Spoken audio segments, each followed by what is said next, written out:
जितेंद्र त्यागी उर्फ वसीम रिजवी को supreme court से तगड़ा झटका लगा है। यह झटका सुप्रीम कोर्ट ने वसीम रिजवी को दे दिया है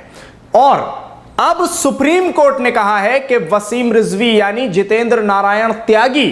उनको 2 सितंबर तक खुद को सरेंडर करना होगा,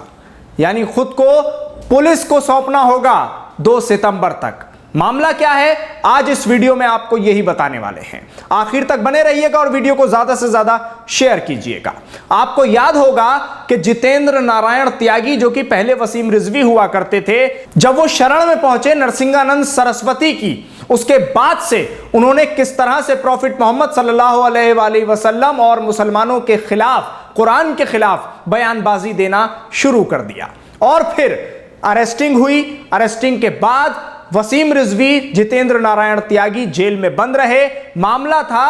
धर्म संसद का जो कि हरिद्वार में हुई थी और अब आपको यह मालूम होगा कि हरिद्वार में जो धर्म संसद हुई थी उसमें हेट स्पीच के मामले को लेकर कई लोगों के नाम थे जिनके खिलाफ एफआईआर दर्ज कराई गई थी, जिसमें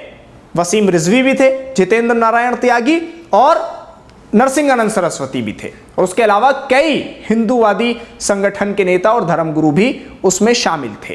कईयों की बेल हो गई, कई के मामले खत्म हो गए और अब वसीम जितेंद्र नारायण त्यागी, उनको उत्तराखंड हाई कोर्ट ने पहले तो उनकी अर्जी को खारिज किया जो कि बेल के लिए लगाई गई थी। उसके बाद फिर जब उत्तराखंड हाई कोर्ट से बात नहीं बनी तो जितेंद्र नारायण त्यागी ने सुप्रीम कोर्ट का दरवाजा खटखटाया। सुप्रीम कोर्ट ने पहले तो अंतरिम जमानत के लिए अर्जी दाखिल करके और उस पर मंजूरी दे दी थी, लेकिन अब जब यह मंजूरी खत्म हुई है और जितेंद्र नारायण त्यागी का समय खत्म हुआ, अब सुप्रीम कोर्ट ने शिकंजा कसना शुरू कर दिया।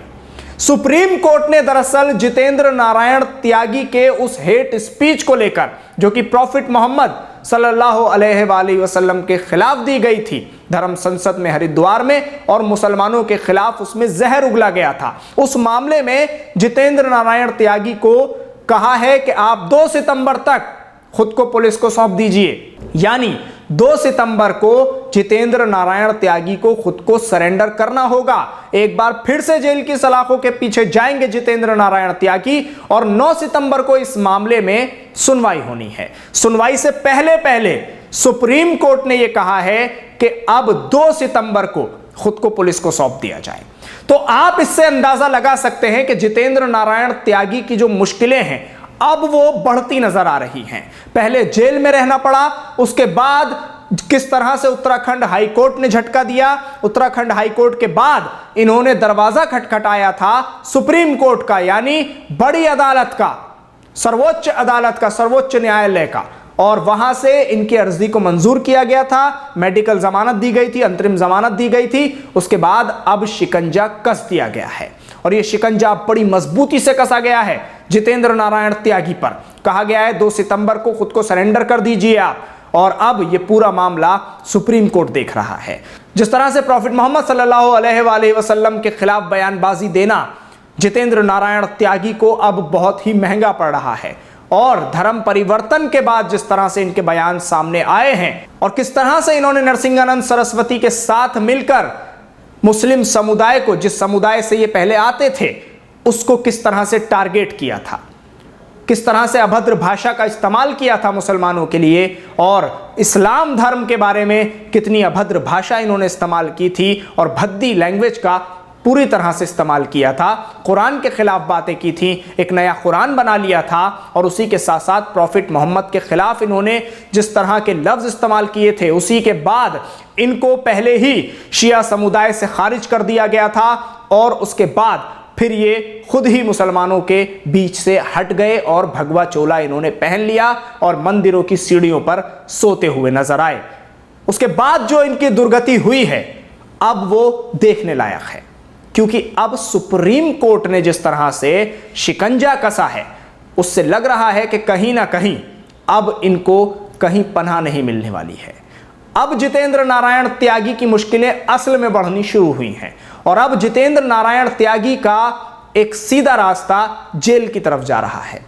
जो कि खुद को आत्मसमर्पण करना पड़ेगा, पुलिस को खुद ही सौंपना पड़ेगा अपने आप को जाकर।